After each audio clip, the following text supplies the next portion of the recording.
Il faut que tu prophétises encore sur un grand nombre de peuples et de nations et de langues et de rois.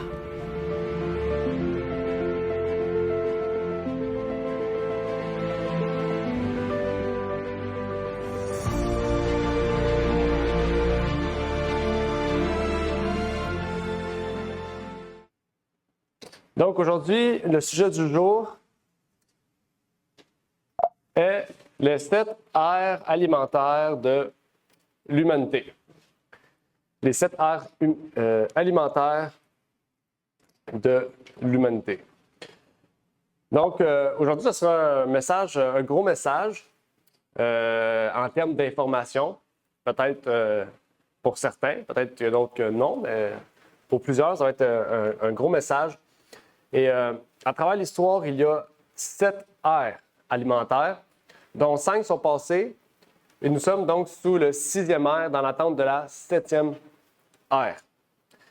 Et à travers de la Bible, nous allons donc partager ces 7 aires ou 7 phases alimentaires à laquelle nous faisons face dans la parole de Dieu. J'aimerais commencer par un passage de la parole, qui est notre texte du jour, qui nous dit « Bien-aimé, je souhaite qu'à tous égards tu prospères et sois en bonne santé, comme ton âme est en prospérité, car j'ai eu bien la joie du témoignage de tes frères arrivés ici, ont rendu à ta fidélité à la manière dont tu marches dans la vérité. Je n'ai point de plus grande joie que d'apprendre que mes enfants marchent dans la vérité. » Donc, avant d'aller plus loin, nous allons prier ensemble et bien sûr, par la suite, partager ensemble ce sujet. Prions. Notre Père qui est aux cieux, nous aimons te remercier pour l'opportunité que tu nous permets de partager ce sujet. Et bien que tu puisses bénir, Seigneur, ceux et celles qui écouteront ces mots, qu'ils soient en ligne ou qu'ils soient, Seigneur, en personne. Et que tu puisses permettre, Seigneur, que ce sujet puisse être un sujet de véritable vérité, Seigneur, rempli de vérité, qui vienne de ta parole et que ton esprit puisse travailler en nous, Seigneur. Et c'est ma prière donc pour ces choses au nom de ton Fils Jésus-Christ. Amen.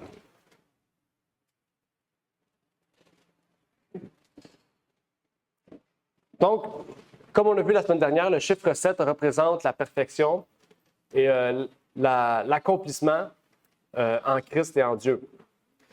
Maintenant, nous allons voir à travers l'histoire humaine, de l'Éden jusqu'à l'éternité, ces 7 aires alimentaires que la Bible nous révèle. Ésaïe nous partage un texte intéressant en lien avec cette nouvelle terre. Donc, nous n'allons pas commencer avec la dernière phase, mais mettre en place certaines choses intéressantes. Où on nous dit que le loup et l'agneau paîtront ensemble. Le lion mangera de la paille comme le bœuf et le serpent aura la poussière pour sa nourriture.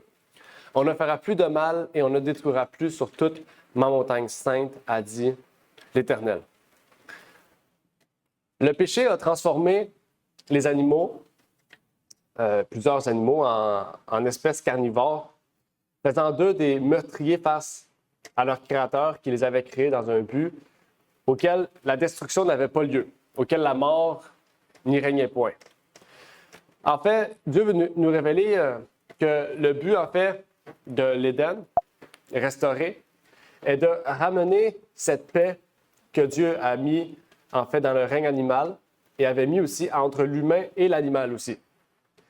En fait, c'est ce que Dieu a voulu créer et c'est ce que Dieu veut rétablir sur cette nouvelle terre. En fait, dans Genèse 9, verset 2, la parole nous révèle que, en fait, les animaux, auparavant, n'avaient crainte de l'homme. Maintenant, les animaux ont crainte et ont peur de l'homme, redoutent l'homme. D'après Genèse 9, verset 2, auquel Dieu a permis à Noé de manger de la chair animale, il dit « Et vous serez craints et redoutés de tous les animaux de la terre et de tous les oiseaux des cieux, avec tout ce qui se meut sur le sol et tous les poissons de la mer, ils seront remis entre tes mains. » Donc, ce qui est intéressant ici, c'est qu'on révèle que Dieu avait créé les animaux et les hommes dans une connexion qui était parfaite, dans on pourrait dire une paix qui régnait entre ces deux espèces. Et on sait que depuis cette époque-là de Genèse 9, eh bien, cette paix n'existe plus. Maintenant, l'ours qui était ami avec l'homme est devenu le pire ennemi de l'homme. Et on parle d'autres animaux aussi. Donc, on voit ici qu'il y a quelque chose qui s'est passé, en lien avec le péché et en lien justement avec l'alimentation. Et c'est ça qui est intéressant, c'est que cette nouvelle terre-là va rétablir la fin de la mort autant du fait qu'on meurt dû à notre vieillesse, autant en fait de la mort dans le sens au point auquel nous n'allons plus tuer d'animaux pour les consommer. De la même manière que les animaux entre eux non plus ne vont pas se consommer. Ça, c'est quelque chose qui est vraiment intéressant. OK? Et quelque chose qui va arriver dans un futur proche si nous voulons bien sûr aller au ciel. Et en fait, plusieurs chrétiens, eux, ne prennent pas part en fait, à la santé. Pour plusieurs chrétiens, en fait, la grâce a permis de consommer toutes choses, de manger toutes choses, de boire toutes choses, de faire toutes choses, sans être puni ou peu importe, sans même avoir à subir de conséquences. Mais pourtant, on vient de lire le texte de Jean qui nous révèle en fait que Dieu veut que nous prospérons en bonne santé. Donc Dieu, en fait, comme le révèle l'apôtre Jean ici, en fait, voit une importance en vertu de la santé que nous avons, de ce que nous mangeons, de ce que nous buvons, des vaccins que nous prenons, de toutes les choses que nous mettons dans notre corps, ou peu importe. En fait, toute chose a un effet sur notre santé, soit positif, soit négatif. Et face à plusieurs chrétiens de ce genre, en fait, c'est une certaine honte de voir des chrétiens qui sont en mauvaise santé. On peut le dire, c'est une honte, parce que même les ésotériques, eux-mêmes, reconnaissent en fait que la santé est cruciale dans leur vie. Il y a beaucoup d'ésotériques, là, que ce sont des... Peu importe par rapport que ce soit vegan ou non, mais je veux dire, ils prennent leur santé à cœur. Ils savent qu'il faut faire de l'exercice, ils savent les remèdes naturels. Ils sont vraiment sérieux dans leur principe, leur régime. Et dans tous les aspects de leur vie, ils ne prennent même pas d'alcool, ils ne prennent pas de vaccin, ils ne prennent rien. Puis pourtant, beaucoup de chrétiens font tout le contraire de cela. Donc, on doit vraiment réfléchir sur quel est le lien qui existe entre la santé, entre notre santé et notre foi, en fait.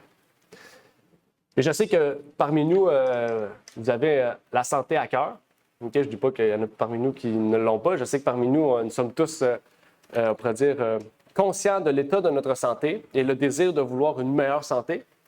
Et ce message-là, peut-être, on pourrait dire, sera plus en guise d'information, de pertinence et de partage, et vous permettre aussi de pouvoir partager ces informations avec des chrétiens sincères, peut-être, qui recherchent aussi à développer cette santé de fer. Donc, déjà, l'image de fond que vous voyez, c'est un graphique qui est caché. Au fur et à mesure qu'on va avancer, nous allons découvrir ce graphique-là ensemble. Okay? Puis par la suite, vous aurez accès à tout ce graphique-là avec toutes les informations que nous avons dit aujourd'hui, et même plus encore. Okay? Sur le site lignesurligne.ca, vous allez retrouver ces graphiques-là. Et dans le fond, c'est une graphique que j'ai déjà faite il y a à peu près 7-8 ans, mais que j'ai remis à jour. Je l'ai un peu upgrade parce qu'il n'était pas très beau. Il manquait des informations, donc je l'ai mis à jour et je l'ai complété. Et vous pourrez donc y accéder par la suite. Donc, comme le titre du message, c'est les 7 aires alimentaires de l'humanité. D'après vous, quelles pourraient être ces 7 aires? Avant de commencer, juste pour voir si vous connaissez, vous avez des repères un peu sur ça. Les 7 aires, tu as les aires? Non, aire, un air de temps. Vraiment. Non. Non, OK. Ça va être long si on commence à air puis air.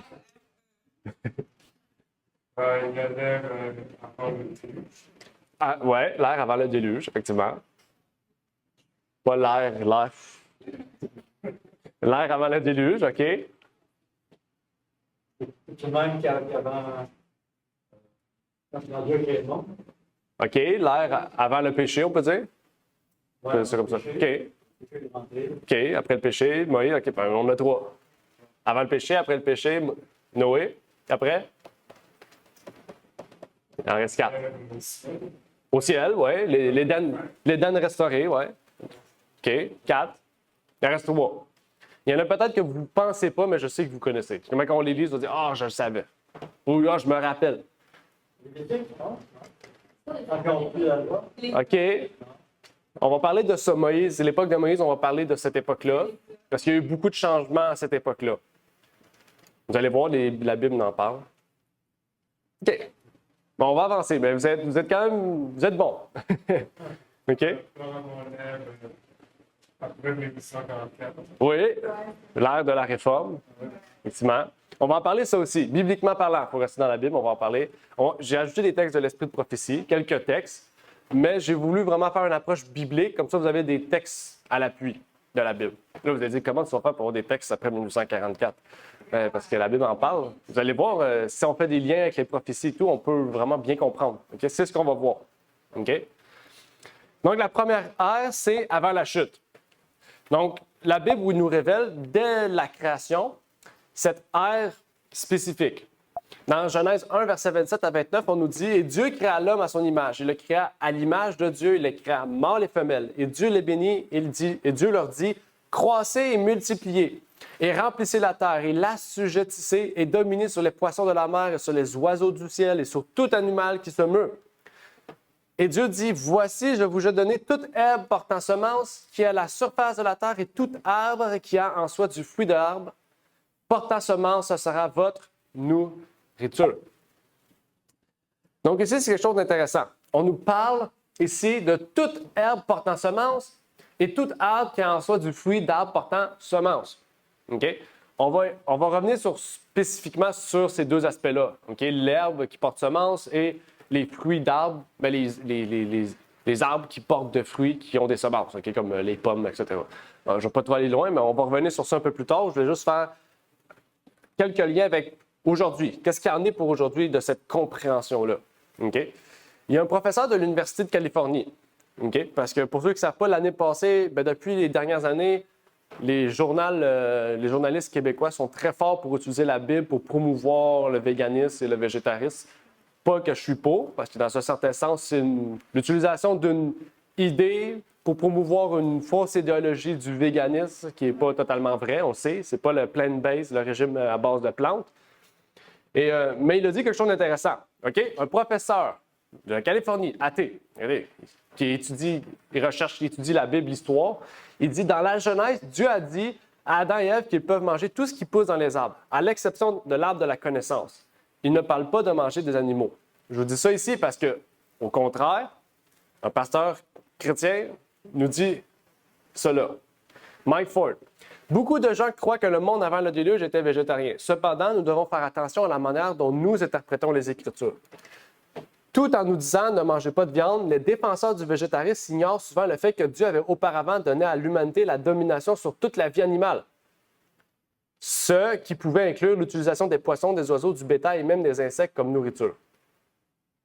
OK, ici, juste pour vous montrer le parallèle. Un professeur païen qui lit la Bible et qui reconnaît que Dieu avait donné un certain régime à la création.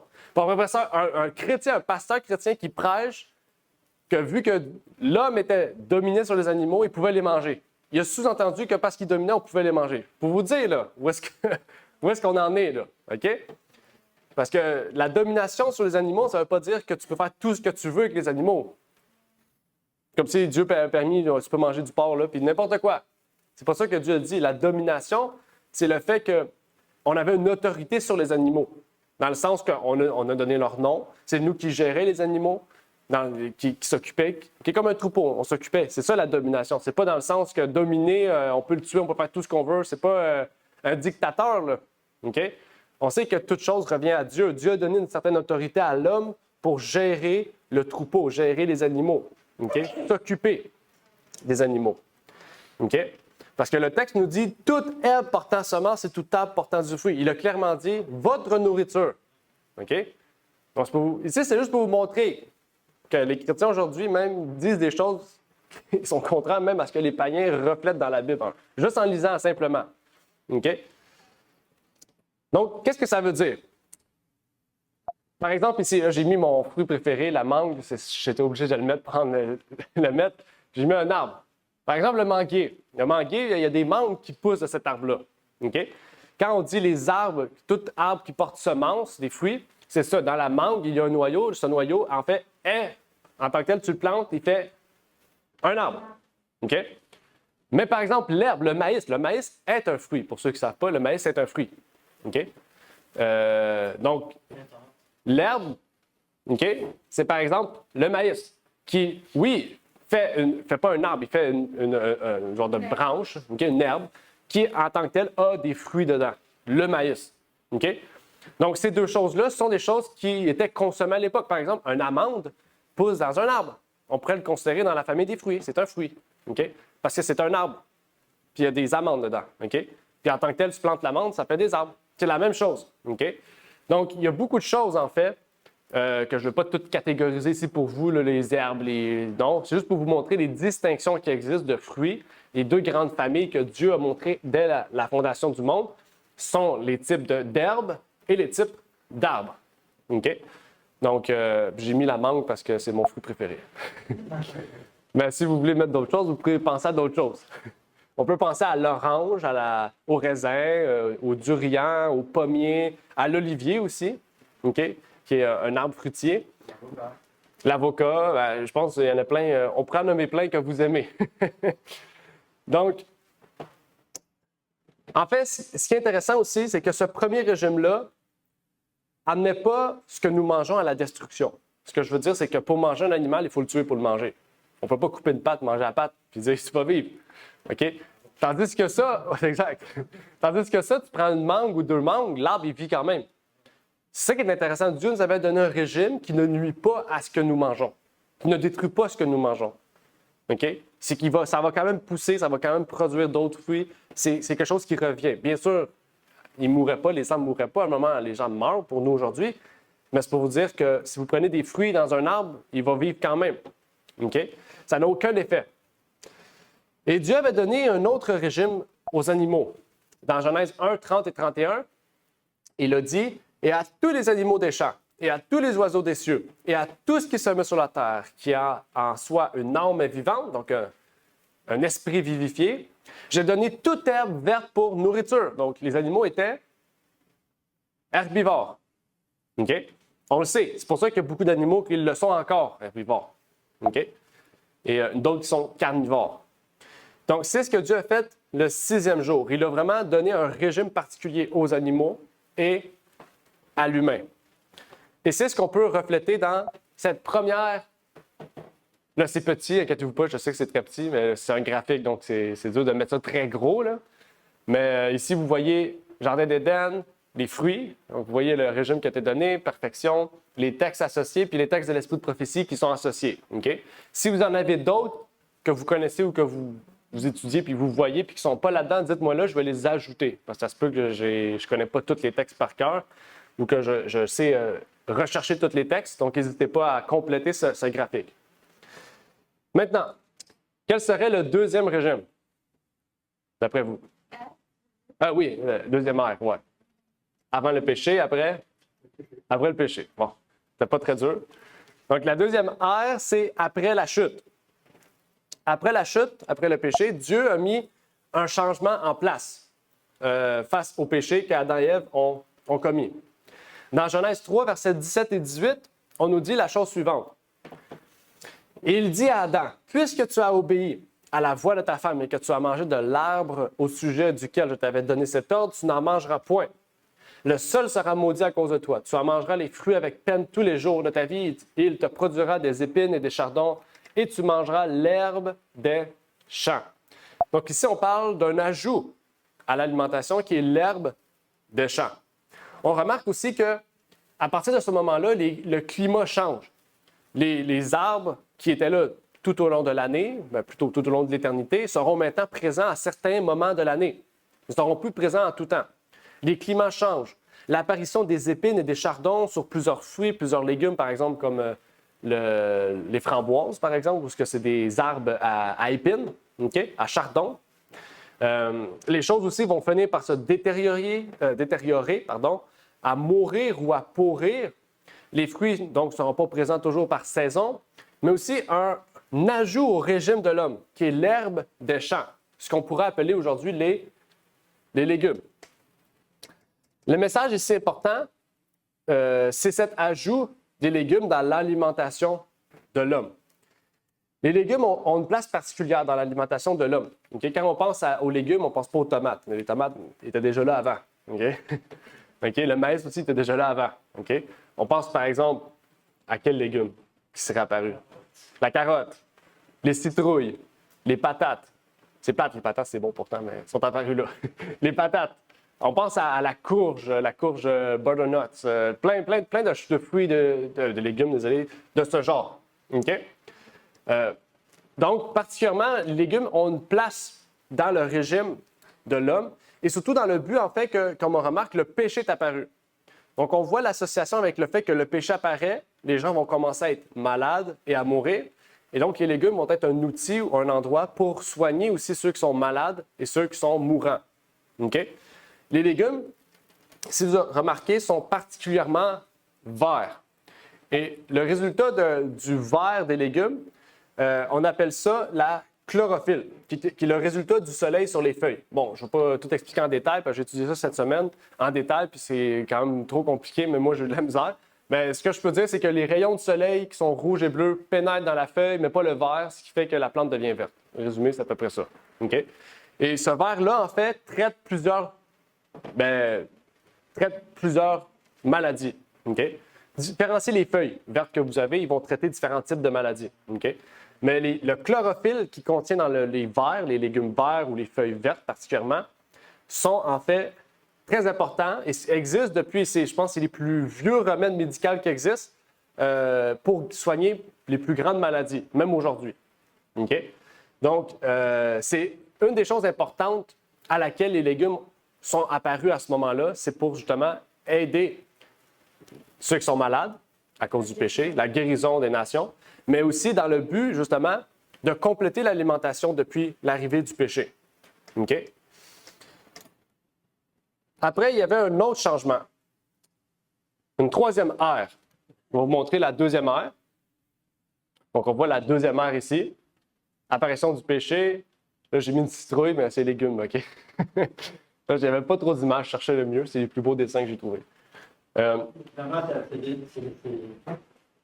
y a des dieux aux animaux, ces légumes-là. Ben, dans un sens, oui, quand tu y penses, c'est l'herbe des champs. Les animaux mangeaient de l'herbe. Donc là, il y a des choses qui poussaient de l'herbe qui donnaient des légumes. Ouais, c'est vrai. Ouais, les lapins, c'est vrai. On associe ça carottes, lapins, c'est vrai. C'est quoi la troisième ère? Après le déluge, exactement. La troisième ère, c'est après le déluge. Un autre changement que Dieu a mis en place. Dans Genèse 9, versets 1 à 3, Dieu dit, je dis Dieu parce que c'est Dieu qui parle ici, « Et Dieu bénit Noé et ses fils, et leur dit, « Croissez, multipliez et remplissez la terre, et vous serez craints et redoutés de tous les animaux de la terre et de tous les oiseaux des cieux, et avec tout ce qui se meut sur le sol, et tous les poissons de la mer, ils seront remis entre vos mains. Tout ce qui se meut et qui a vie vous servira de nourriture. Je vous donne tout cela comme l'herbe verte. » De la même manière que Dieu a donné l'herbe dans Genèse 3, maintenant, il dit, tout ce qui se meut et qui a la vie vous servira de nourriture. Et il a ajouté à ce moment-ci la crainte qui existe entre les animaux et l'homme. Parce que les animaux sont devenus des proies, non plus des amis en tant que tels. On sait qu'il y a les chiens et les chats, mais comprenez que les animaux en général ne sont pas les amis de l'homme. C'est ce qui est intéressant ici, c'est que Dieu donne la possibilité à l'homme de manger de la viande comme l'herbe verte. Deux ajouts depuis l'arrivée du péché. Et qui nous révèle aussi que l'homme n'avait pas été créé dans le but de consommer ces choses et qu'en réalité, est-ce que c'est nécessairement un besoin vital pour l'homme? C'est ça la question qu'il faut se poser. C'est des questions qui nous amènent à réfléchir. Qu'est-ce qui est plus intéressant aussi à travers ce texte-là? Il y a deux questions pertinentes. Un, pourquoi Dieu n'a pas fait un miracle? On sait que Dieu, écoutez, il n'y a jamais plu sur la terre. Depuis que le monde existe, il n'y a jamais plu sur la terre. Il n'y a jamais eu de pluie. D'un coup, il y a de la pluie. Dieu fait un miracle, de la pluie jusqu'au-dessus des montagnes. Puis vous pensez que Dieu n'aurait pas pu faire apparaître un arbre fruitier ou des carottes à ce moment-là? Pourquoi Dieu a permis à l'homme de manger de la viande? Première question qu'on peut se poser. Deuxième question, c'est, ici, on peut se dire, bien, Noé pouvait manger du porc, il pouvait manger n'importe quoi. Est-ce qu'il y avait des lois précises à ce niveau-là où il pouvait manger n'importe quoi? Tous les animaux, n'importe quel animal. C'est deux questions que moi, je me suis posées cette semaine en lisant ce texte-là. Et qui m'ont amené à réfléchir sur, est-ce qu'il y a des éléments de réponse dans la Bible, en fait, à ce sujet-là? Est-ce que vous voulez voir si faire travailler vos connaissances à ce sujet-là? Déjà, dans le déluge, Dieu a demandé à Noé de penser les animaux, il y en avait un petit peu, il y en avait qui étaient impurs. Intéressant, oui. Dieu n'a pas dit quel animal qui était pur ou impur. Dieu a dit, prends telle quantité de pur, telle quantité d'impur. Comment Noé faisait pour savoir? Ben, c'est ça, parce que Noé savait déjà qu'est-ce qui était pur et impur. Dieu il a dit, sépare ce qui est pur d'impur. Il n'a pas dit, mets le cochon là, mets lui là. Non. Il a dit juste, sépare ce qui est pur de ce qui est impur.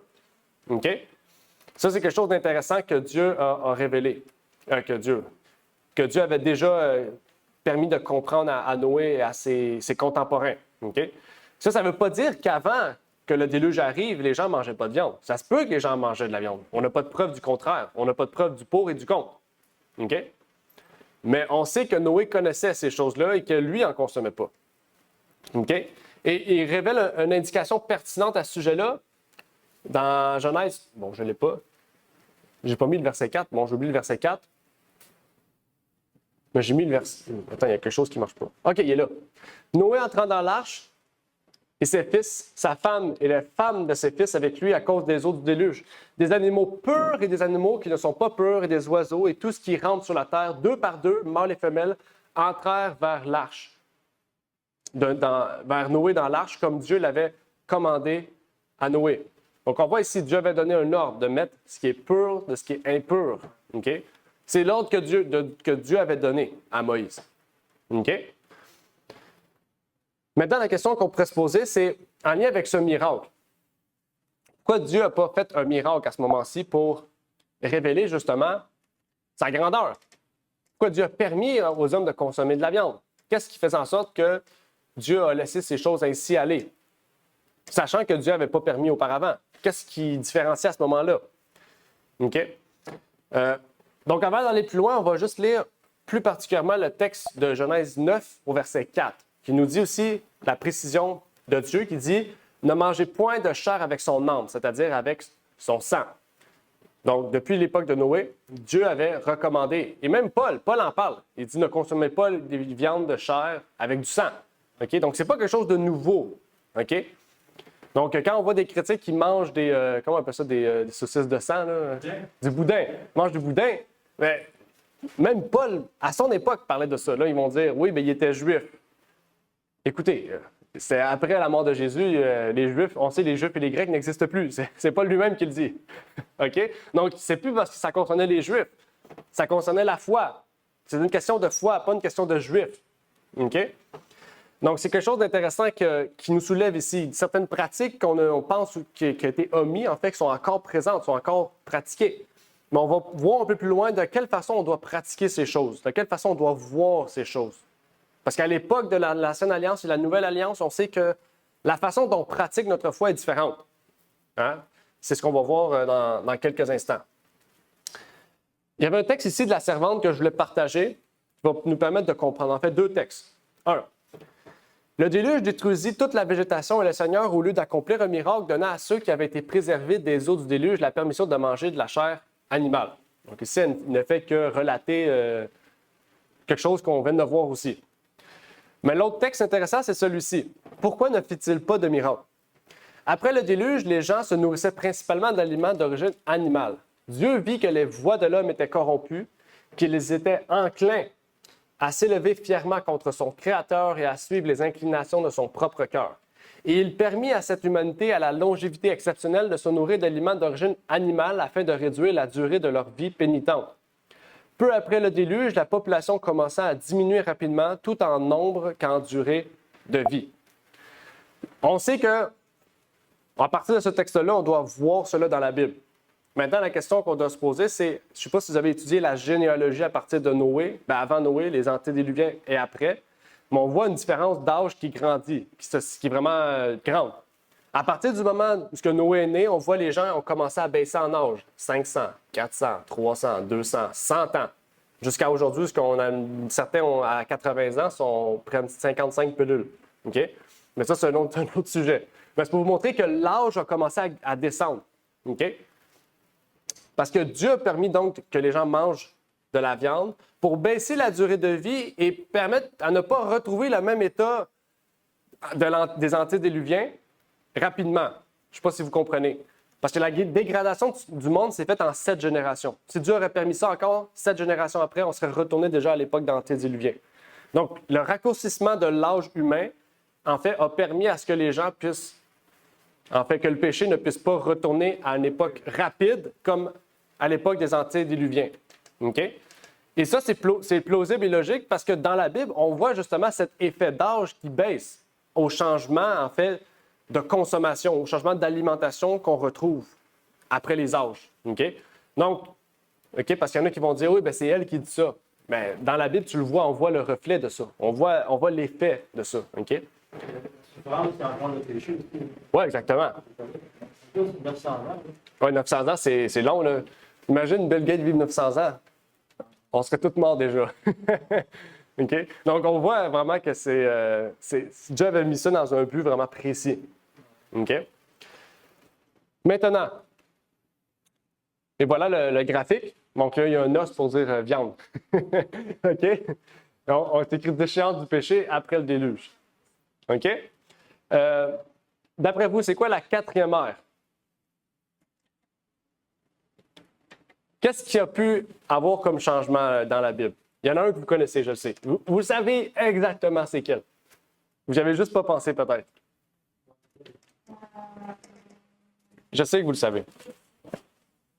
Qu'est-ce qui se passe dans l'Exode? Quel changement de régime qu'il y a eu? À la mort. Dans le désert, exactement. Le désert, c'est un autre régime. OK? C'est un autre régime. Donc, la 4e ère, c'est dans le désert. OK? Et ça, c'est intéressant. Parce que dans le désert, on va voir quelque chose d'intéressant. Des versets bibliques, peut-être, qu'on n'a jamais peut-être associés ensemble. On va voir qu'est-ce qu'il y en est. OK? Cette ère dans le désert, c'est l'ère auquel les enfants d'Israël ont été délivrés de l'Égypte. Et voici ce que la Bible nous partage à ce sujet. Dans Exode 16, versets 1 à 3. Toute l'assemblée, on va parler des cocombes tantôt. Toute l'assemblée des enfants d'Israël était partie d'Élim, vint au désert de Sin, qui est entre Élim et Sinaï, au 15e jour du second mois, après leur sortie du pays d'Égypte. Et toute l'assemblée des enfants d'Israël murmura dans ce désert contre Moïse et contre Aaron. Et les enfants d'Israël leur dirent, « Ah, que nous sommes morts par la main de l'Éternel au pays d'Égypte, quand nous étions assis près des potées de viande, quand nous mangeons du pain à satiété. Car vous nous avez amenés dans ce désert pour faire mourir de faim toute cette assemblée. » Donc, ces enfants-là capotaient. OK? C'était comme, on veut retourner en Égypte. OK? On veut aller manger nos potées de viande, notre pain, nos concombres, toutes nos choses. OK? On va aller retourner manger ces choses. OK? Et Dieu n'avait pas prévu ça, en fait, pour eux. OK? Dieu voulait une transition pour eux. OK? Et il a ajouté, donc, leur demande dans leur régime que Dieu n'avait pas prévu pour eux. Il dit, « Ce sera quand l'Éternel vous donnera ce soir de la chair à manger et au matin du pain en abondance, parce que l'Éternel a entendu vos murmures que vous élevez contre lui. Que sommes-nous en effet? Vos murmures ne sont pas contre nous, mais contre l'Éternel. » Donc ici, il y a une époque de transition où ce que le matin Dieu donnait du pain, à ce moment-ci, ça ne s'appelait pas de la manne. Le pain que Dieu avait prévu n'était pas le même. Okay? Si vous lisez le texte du chapitre 16, on voit que c'est au chapitre 5, au verset 5, il dit « Je vous donnerai du pain ». Pour le chapitre 31, il voit, il dit « C'est quoi ça? » Puis quand on lit la description, ça nous fait penser à l'Église catholique et l'hostie aussi. Un petit pain blanc, goûter le miel, c'est vraiment la même chose. C'est une copie, là. C'est vraiment incroyable. Et en fait, ici, il donnait au soir de la manne, de la caille, okay? Et au matin de la manne. Et c'est au verset 31 qu'on nous décrit cette manne, où on nous dit « Et la maison d'Israël nomma cette nourriture manne, elle était comme de la semence de coriandre blanche et avait le goût de beignet au miel. » OK? Et ça, c'est intéressant. Ça nous montre un peu ce que les Israélites mangeaient. OK? Mais pensez, Dieu avait prévu cela, peut-être pas 40 ans, là. On dit 40 ans parce que Dieu voulait vraiment qu'ils se convertissent puis ils ne l'ont jamais fait. Mais ça a été pendant beaucoup de temps qu'ils auraient mangé de la manne. OK? Et la manne, on pense souvent que c'est un pain. OK? Et est-ce que vous savez dans d'autres versets de la Bible comment on appelle cette manne? Parce que, n'oubliez pas, les Israélites ont préféré les cailles à la manne. Même Dieu a donné des cailles pendant 1 mois. Chaque jour, ils mangeaient des cailles. Chaque jour. 7 jours sur 7, ils mangeaient des cailles. Matin, midi, soir, de la caille, des cailles. Après un mois, les Israélites ont dit on n'est plus capable de manger des cailles. Puis Dieu les a tous tués. Ils ont exterminés. Puis pendant 40 ans, ils ont mangé de la manne après. OK? Pour montrer, Dieu a montré un exemple. OK? Dites-vous, le manger. Moi, quand j'ai lu cette histoire-là, ça m'a fait penser à Super Size Me. Je ne sais pas si vous connaissez le film du gars qui mange du McDo 30 jours. Ça m'a fait penser automatiquement à ça. OK? C'est chaotique. OK? Bien, revenons à notre manne. Quel autre passage de la Bible nous parle de la manne? D'une façon vraiment splendide, en lien avec le sujet du jour. Dans le Nouveau Testament. Non, c'est dans l'Ancien Testament. Ouais. Ça se peut que vous ne connaissez pas le passage. Oui, Chantal? Ben, je sais pas c'est où, mais ça dit que c'est un gâteau au miel, non? Ouais, mais là, si on vient de lire, Exode 31 parle du goût de beignet au miel. Lorsque la veuve a préparé le plus grand génie. OK, intéressant. Mais non, c'est pas là. Dans la viande? Dans l'Ange de l'Alliance, on parle de la manne, mais non, c'est pas ça. Il y a vraiment un terme. Il y a deux termes qu'on utilise pour parler de la manne, dans d'autres versets de la Bible, en dehors d'Exode. OK? Non. Ben, c'est proche de ça. C'est dans Psaume. OK, on va aller lire le verset de Psaume. La traduction française est terrible, en anglais est très bonne. Donc, j'ai fait la traduction, j'ai mis les mots en anglais qui sont utilisés. Il fit pleuvoir sur eux la manne pour nourriture et leur donnant le froment des cieux. En anglais, c'est le maïs, le corn. Corn of. OK, du ciel. Oui, heaven, c'est ça. Maïs. Vous savez, maïs, c'est quoi? Un fruit. OK? C'est un maïs, c'est un fruit. Même si on le transforme même si Dieu a fait un pain à partir de ça, ça reste du fruit, là. OK? Chacun mangea le pain des puissants. En anglais, c'est le pain des anges. Il leur envoie des vivres à souhait. Donc, il y a deux termes. Le maïs des cieux et le pain des anges. C'est comme ça, en anglais, on l'utilise. En français, on a des traductions un peu différentes, là. Mais vraiment, si vous allez dans les mots grecs, le froment, c'est maïs. C'est même pas, le froment n'existe même pas. Donc, on voit le maïs des cieux et le pain des anges. Donc, Dieu appela la manne, le maïs des cieux, le pain des anges. La manne était donc vraiment dans le but de retourner au régime originel. Dieu avait pour but de réformer le peuple d'Israël en leur donnant de la manne et de l'eau, dans le but de les amener dans la Canaan céleste, dans un sens qui était terrestre, mais c'est de retourner dans un but que le peuple d'Israël soit un exemple, une lumière et que le monde se convertisse. C'était le but de Dieu, en fait. Première chose que les Israélites ont fait, on veut des cailles. OK? C'est plate, mais c'est ça la première chose qu'ils ont fait. OK? Et Dieu voulait redonner donc à Israël cette force, cette puissance qu'ils avaient perdue, en fait, à travers l'esclavage, à travers toutes ces années-là. Et en fait, l'inverse est arrivé dans leur requête. Regardons ce que Nombre 11, 4 à 6 nous dit. Et le ramassis d'étrangers qui étaient parmi eux se livra à quoi? À la convoitise. Pourquoi ils ont demandé de la viande? Parce qu'ils convoitaient ce qu'il y avait en Égypte. Et même les enfants d'Israël se mirent à nouveau à pleurer en disant « Qui nous fera manger de la chair? Il nous souvient des poissons que nous mangeons en Égypte pour rien, des cocombes, des melons, des poireaux, des oignons, des ox. Et maintenant, notre âme est desséchée. Il n'y a plus rien du tout. Nos yeux ne voient que la manne. » OK? Ça nous fait peut-être rire parce que, tu sais, on imagine la scène où c'est juste de la manne qui tombe du ciel, puis en grosse quantité parce qu'ils sont plusieurs millions. Donc, on voit la quantité de manne. Mais eux, ils voulaient des cocombes, des melons, des poireaux, des oignons, de la viande, ils voulaient le pain, ils voulaient tout ce que l'Égypte leur apportait. Mais Dieu voulait justement les réformer. OK? Là, vous pourrez dire, ouais, ben c'est une réforme de force. À l'Ancienne Alliance, c'était comme ça que ça marchait. C'était pas plus rigide, c'est que Dieu voulait vraiment un changement drastique. Tandis qu'aujourd'hui, Dieu nous permet en fait de faire un choix, de suivre les conseils de la Bible et de prendre la décision d'avancer avec Dieu. OK?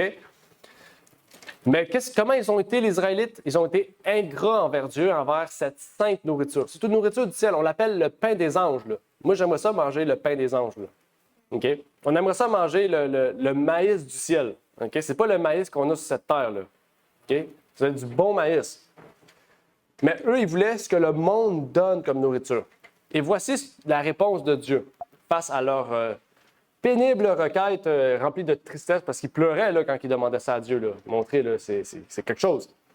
Il nous dit, mais jusqu'à un mois entier, jusqu'à ce qu'elle vous sorte par les narines et que vous en soyez dégoûtés, parce que vous avez rejeté Dieu qui est au milieu de vous et que vous avez pleuré devant lui en disant, pourquoi donc sommes-nous sortis d'Égypte? Donc Dieu leur a donné un mois de caille jusqu'à temps que ça leur sorte par les narines, jusqu'à temps qu'ils ne soient plus capables de manger de caille, puis après ça, il les a coupés du groupe. Donc l'intempérance. Okay, là, on a vu le terme ici, le terme spécial, la convoitise, a fait périr le peuple et rejeter l'appel de Dieu. C'est ce qu'on peut voir dans cette quatrième réforme, où ce que Dieu avait prévu une réforme, un retour à l'origine, okay, en leur donnant des fruits. Et on arrive à cette cinquième ère. Quelle est la cinquième ère d'après vous? Ça arrive au Canaan. Ils arrivent en Canaan. Si on lit bien le texte de la Bible, Dieu a changé de régime quand ils sont arrivés en Canaan. Même si Dieu avait exterminé tous les pères, il ne restait que les enfants, une nouvelle génération, Dieu a changé de régime. Dans la terre promise, Dieu donnant un autre régime à Israël. Il a dit à Moïse quel était ce régime. Il nous dit, « Vous passerez dans le Jourdain et vous habiterez au pays que l'Éternel, votre Dieu, vous donne en héritage. Et il vous donnera du repos en vous garantissant de tous vos ennemis, tout autour, et vous habiterez en sécurité. Toutefois, tu pourras tuer et manger de la chair. » Dieu n'avait pas permis ça auparavant. Il l'avait fait parce que pendant un mois, parce que le peuple le demandait. Mais il n'avait pas validé. Là, il le donne. Mais qu'est-ce qu'il dit ici? Pourquoi il le donne? Il dit selon tous tes désirs. Ce n'est pas selon le désir de Dieu, c'est selon les désirs de l'homme. Dans toutes tes portes, selon la bénédiction que l'Éternel, ton Dieu, t'aura donnée, celui qui sera souillé, celui qui sera pur en mangeront, comme on mange du daim et du cerf. Seulement, vous ne mangerez point le sang. Il répète ce qu'il a dit à Noé, tu le répandras sur la terre comme de l'eau. Dieu répète ici la spécification ou les spécificités qu'il avait données à Noé. Il les répète ici, en les donnant à Moïse. OK? Mais pourquoi il a fait ça? Moïse, un peu plus loin, nous dit la chose suivante. Quand l'Éternel, ton Dieu, aura élargi ta frontière comme il t'en a parlé et que tu diras, je voudrais manger de la chair, parce que ton âme souhaiterait de manger de la chair, tu pourras manger selon tous tes désirs. Ce n'était pas de la volonté de Dieu. Mais on sait que Dieu permet des choses dans le but de donner des exemples dans le futur. Est-ce que pensez-vous que Dieu a permis la polygamie? Non. Il a toléré la polygamie, il a mis des lois de restriction dans le livre de la loi de Moïse. Okay? Mais ce n'était pas parce que c'était bon pour Dieu. C'est parce que le cœur de l'homme était méchant. Mais dans le Nouveau Testament, on voit tout le contraire de ça. On dit que la polygamie, c'est mal. On voit en fait que dans l'Ancien Testament, tous ceux qui étaient polygames ont souffert affreusement. Jacob a souffert. Abraham a souffert. Ils ont tous souffert. Donc, c'est vraiment des exemples que Dieu nous donne. Okay? Dans le désert, les Israélites voulaient de la viande, ils ont fait des idoles. Après ça, dans la Canaan, qu'est-ce qu'ils ont fait, les Israélites? Ils ont détruit 2 villes, puis après ça, ils sont partis. Ils ont pensé qu'ils ont gagné. Ils ont détruit Jéricho, 2-3 villes, c'est fini. Puis tout le long de l'histoire, après, c'est de la corruption, tout le long. Donc, on voit vraiment que Dieu permet certaines choses qui sont contraires à lui. Et c'est Ézéchiel qui nous en parle de ça. Ézéchiel 20, versets 21, 24 et 25, auquel il nous dit « Mais les enfants se révoltèrent contre moi, ils ne marchèrent point selon mes statuts. Ils n'observèrent pas mes ordonnances et ne mirent point en pratique ces lois que l'homme doit accomplir afin de vivre par elles, et ils profanèrent mes sabbats. C'est pourquoi je songerai à répandre sur eux ma fureur et à assouvir contre eux ma colère au désert. Parce qu'ils n'avaient point observé mes statuts, qu'ils avaient rejeté mes lois, qu'ils avaient profané mes sabbats et que leurs yeux étaient attachés aux idoles de leur père. » Qu'est-ce qu'il dit? Aussi leur ai-je donné des statuts qui n'étaient pas bons. Dieu a donné des statuts qui n'étaient pas bons. Et des lois par lesquelles ils ne devaient pas vivre. Est-ce que Dieu est un Dieu injuste en faisant ça? On peut prendre l'exemple, par exemple, du divorce. Dans la loi de Moïse, c'est marqué, si un homme n'aime pas sa femme, il peut la divorcer. Tandis que dans le Nouveau Testament, qu'est-ce que Jésus dit au peuple? Tu ne peux divorcer que par cause d'adultère. OK? Donc, on voit que Dieu avait donné des lois, des choses. Par exemple, le divorce, la polygamie, même l'esclavage. Ce n'était pas la volonté de Dieu. Mais Dieu a donné des lois qui restreignaient ces choses-là dans le but de protéger le plus possible ceux qui faisaient face à ces choses. C'est quelque chose de vraiment puissant de la part de Dieu de voir ça. Des exemples qu'on a du passé, de l'injustice, de la méchanceté du cœur de l'homme. Et cette ère-là, en fait, c'est répertorié jusqu'à l'époque de Jésus, même après. Maintenant, parlons de la 6e ère, qui est l'ère... je vais donner la réponse. Quelle est l'ère, la 6e ère? La 5e ère, c'est la terre promise qu'on a ici. La terre promise.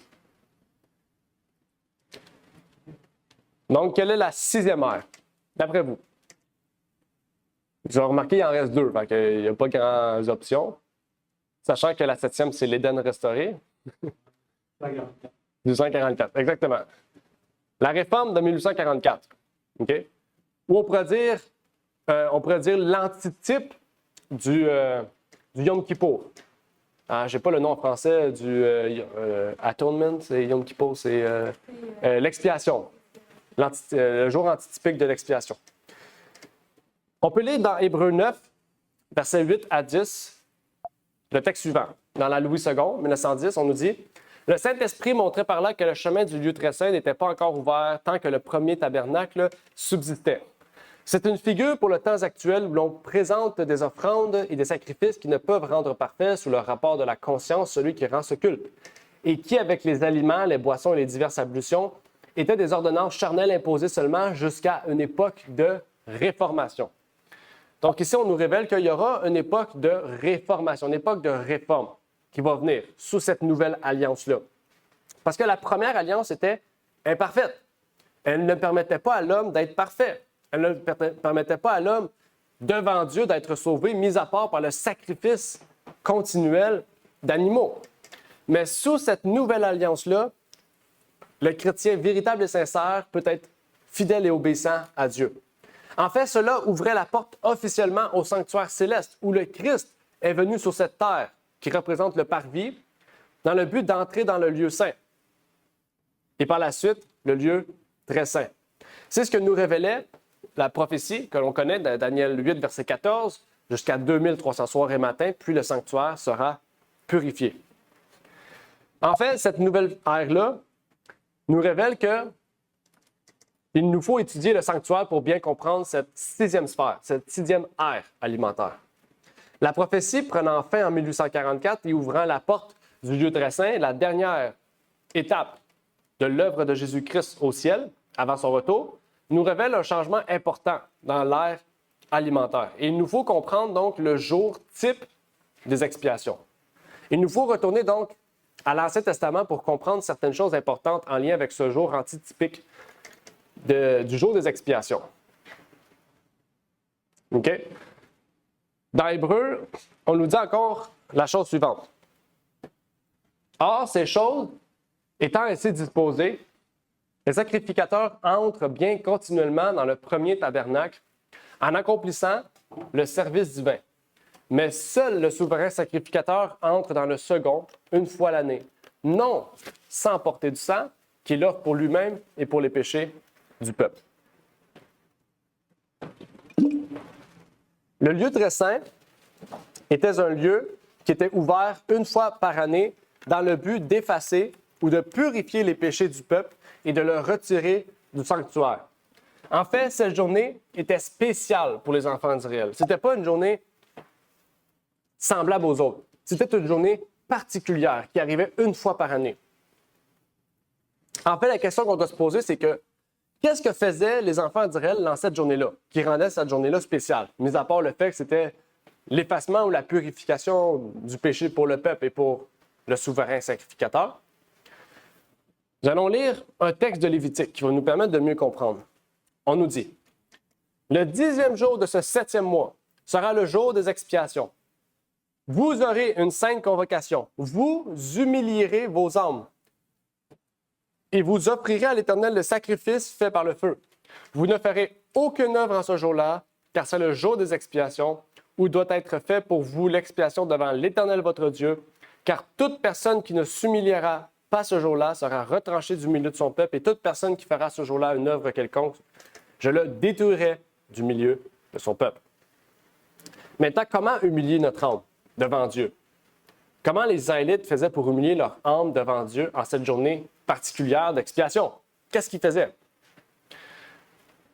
Dans Zacharie 8, verset 19, vous pouvez lire aussi Jérémie 36, 6 et Actes 27, verset 9. C'est des textes connexes que je ne vais pas lire parce que ça prendrait beaucoup de temps. On peut lire ici dans Zacharie. « Ainsi a dit l'Éternel des armées, le jeûne du 4e mois, le jeûne du 5e, le jeûne du 7e et le jeûne du 10e mois deviendront pour la maison de Juda des jours de joie et d'allégresse et des solennalités heureuses, mais aimez la vérité et la paix. » En fait, lors de cette journée d'expiation, les Israélites jeûnaient. Ils ne jeûnaient pas juste dans le but de ne pas manger. Ils jeûnaient dans le but de se concentrer entièrement sur la prière et la confession. Ils jeûnaient en fait dans le but de se concentrer sur les choses spirituelles, d'avoir un cerveau libre de toute nourriture qui aurait pu les empêcher d'avoir une connexion grande à ce niveau-là. En fait, s'ils ne le faisaient pas, Dieu les détruisait. Donc, s'humilier, ça ne représentait pas le fait juste de jeûner. Ça en faisait partie, c'était le centre de l'attention. Mais c'était jeûner dans le but de se concentrer sur les choses spirituelles. C'est-à-dire, vous allez brûler au feu. Les choses qu'on brûlait au feu, c'était dans le but de se concentrer sur les péchés, sur les choses que nous avons faites. Jésus, dans les derniers jours, nous avertit de prendre garde. Dans Luc, en lien avec ça, il nous dit « Prenez donc garde à vous, de peur que vos cœurs ne soient appesantis par la débauche, par l'ivrognerie et par les inquiétudes de cette vie, et que ce jour-là ne vous surprenne subitement, car il surprendra comme un filet tous ceux qui habitent sur la face de la terre. Veillez donc et priez en tout temps, afin que vous soyez trouvés dignes d'éviter toutes ces choses qui doivent arriver et de subsister devant le Fils de l'homme. » Il parle de notre époque ici, avant son retour, l'époque antitypique des expiations, comme on pourrait dire. En cette journée ou en ce temps, c'était une journée de contrôle total de l'appétit et de tempérance dans le but d'avoir des pensées claires pour ne pas, en fait, être débauché, s'inquiéter de cette vie et des choses de ce monde. En fait, pour les derniers jours, le contrôle de l'appétit, la tempérance, le jeûne ou l'humilité devant Dieu doit avoir un lieu pour que nos péchés soient non seulement pardonnés ou justifiés, mais effacés et purifiés.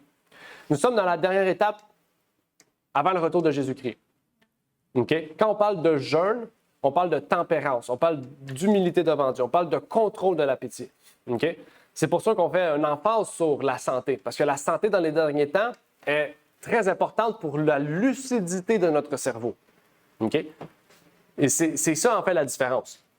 En fait, la voie que nous devons prendre dans les derniers jours pour avoir un esprit lucide, réveillé et consciente, pas quelques heures, en tout temps, est de retourner à un régime simple qui ne suscite pas nos passions inutilement. On sait, par exemple, quand on prend du sucre, on est hyperactif. Nos pensées deviennent frivoles, deviennent actives, on n'est plus capable de focusser. Je sais, toute ma vie, j'ai mangé beaucoup de sucre, j'ai été témoin. Quand on prend une bonne Coffee Crips, après ça, on est prêt pour 3 heures de gym. Okay? Donc, on sait que ces nourritures-là qui sont simples, on dirait, parce que c'est juste une barre, en fait, renferment tellement de choses, d'additifs et de choses nocives, en fait, qui amènent notre cerveau à ne plus être capable d'être stable, en fait. OK? On doit passer au coq à l'âne, comme on dit. Mais en fait, Dieu nous dit qu'en cette journée, ce temps des derniers jours, on se concentre sur le jeûne, c'est-à-dire sur la maîtrise de soi, la tempérance, le contrôle. On s'humilie devant Dieu pour se rapprocher de Dieu parce que Dieu revient bientôt en envoyant son Fils. Dans Ésaïe, on peut y lire. « Et tandis que le Seigneur, l'Éternel des armées, vous appelait en ce jour à pleurer, à gémir, à vous raser la tête et à ceindre le sac, voici de l'allégresse et de la joie. On tue des bœufs, on égorge des moutons, on mange de la chair et on boit du vin. Mangeons et buvons, car demain nous mourrons. Mais voici ce que l'Éternel des armées m'a fait entendre. Jamais cette iniquité ne vous sera pardonnée, que vous n'en mouriez, dit le Seigneur, l'Éternel des armées. » Qu'est-ce qu'il dit ici? Pourquoi il dit « demain nous mourrons » ? C'est parce qu'ils savent qu'ils ont désobéi à Dieu. Plutôt que de retourner vers Dieu, ils aiment mieux profiter de cette vie puis mourir devant Dieu. C'est comme ça, en fait, qu'ils pensent. C'est fou quand même de se dire « Ah, de toute manière, Dieu va nous détruire demain. » Donc aujourd'hui, on fait quoi? On fait tout ce qui est contraire à Dieu. On fait tout ce qu'il ne faut pas. On ne s'humilie pas devant Dieu, on fait tout. On tue tous les bœufs qu'on voit, tous les moutons, on les mange tout, on se saoule, on fait tout. Et Dieu dit, cela vous ne sera point pardonné. Donc, en cette période d'humilité et de crainte, de révérence devant Dieu, nous devons vraiment suivre ce que Dieu veut pour nous. Parce qu'il dit, cela ne nous sera pas pardonné. Même Matthieu 24 nous dit, les gens buvaient et mangeaient. C'est pas juste parce qu'ils buvaient et ils mangeaient. C'est parce qu'ils se concentraient sur ces choses-là plutôt que les choses de Dieu. C'est l'avertissement de Lévitique 23, verset 29, auquel Dieu dit qu'il mettait dehors ceux qui ne s'humiliaient pas, qu'il détruirait ceux qui refusaient de faire comme ses frères. En fait, Dieu fait quoi en ce moment? Il nous prépare à la Canaan céleste. De la même manière qu'il préparait la Canaan terrestre avec la manne, le maïs du ciel, là, ça me donne le goût juste de manger de la manne. Le maïs du ciel, le pain des anges. Dieu nous prépare en ce moment.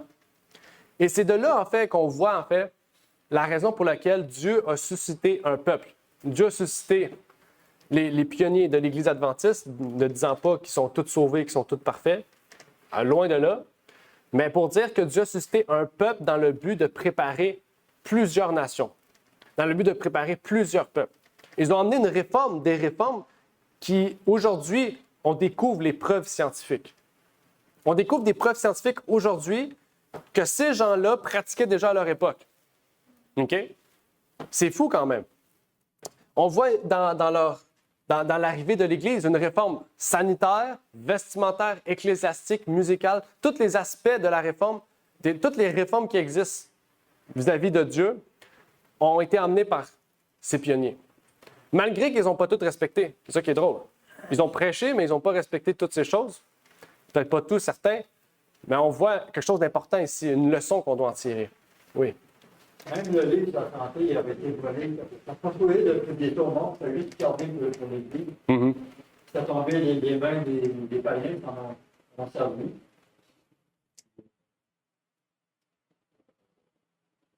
J'avais été voir un naturopathe, puis ça avait toutes ces choses. Quand j'ai emmené le livre, là, c'est choses que je veux, je vais essayer de lire.